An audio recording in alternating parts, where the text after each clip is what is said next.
भारत के दौरे पर आई बांग्लादेश की प्रधानमंत्री शेख हसीना की रिसेप्शन सेरेमनी राष्ट्रपति भवन में जारी है। प्रधानमंत्री नरेंद्र मोदी ने उन्हें आज राष्ट्रपति भवन में रिसीव किया। शेख हसीना 8 सितंबर तक भारत दौरे पर रहेंगी। इस दौरान दोनों देशों के बीच 7 समझौते हो सकते हैं। राष्ट्रपति भवन में बांग्लादेश की पीएम शेख हसीना ने कहा, जब लिबरेशन वॉर हुआ, हमारे देश ने जब स्वाधीनता पाई, तब भारत और यहाँ के लोगों ने हमारा साथ दिया, सपोर्ट किया। उस कंट्रीब्यूशन के लिए मैं हमेशा भारत की आभारी रहूंगी। राष्ट्रपति भवन में शेख हसीना ने कहा, भारत हमारा मित्र है। भारत आना हमेशा ही मेरे लिए सुखद रहता है, क्योंकि हमें हमेशा याद दिलाता है कि इस देश ने बांग्लादेश की आज़ादी के वक्त क्या योगदान दिया था। हमारे संबंध दोस्ताना है और हम हमेशा एक दूसरे का सहयोग करते हैं। शेख हसीना ने कहा, हमारा मुख्य फोकस हमारे लोगों के बीच सहयोग बढ़ाना, गरीबी को खत्म करना और इकोनॉमी को दुरुस्त करना है।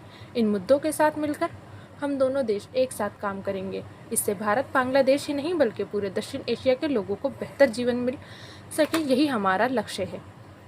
राष्ट्रपति से मुलाकात के दौरान भारत बांग्लादेश के बीच रक्षा, व्यापार, रेलवे, वाटर मैनेजमेंट और टेक्नोलॉजी से जुड़े 7 समझौते हो सकते हैं। इनमें महत्वपूर्ण कुशियारा नदी जल समझौता भी शामिल है। 8 सितंबर को शेख हसीना अजमेर शरीफ की दरगाह पर माथा टेकने जाएंगी।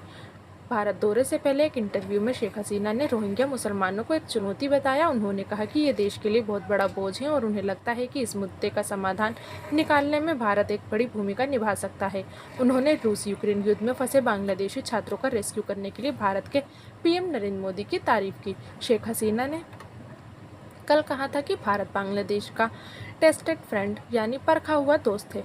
उन्होंने कहा, भारत ने वैक्सीन मैत्री प्रोग्राम के तहत बांग्लादेश को वैक्सीन की कई खेप भेजी, ये भी सराहनीय है। उन्होंने पड़ोसी देशों के बीच मजबूत सहयोग कायम करने पर जोर दिया। उन्होंने कहा कि भारत और बांग्लादेश के बीच मतभेद हो सकते हैं, लेकिन उन्हें बातचीत के माध्यम से हल किया जाना चाहिए।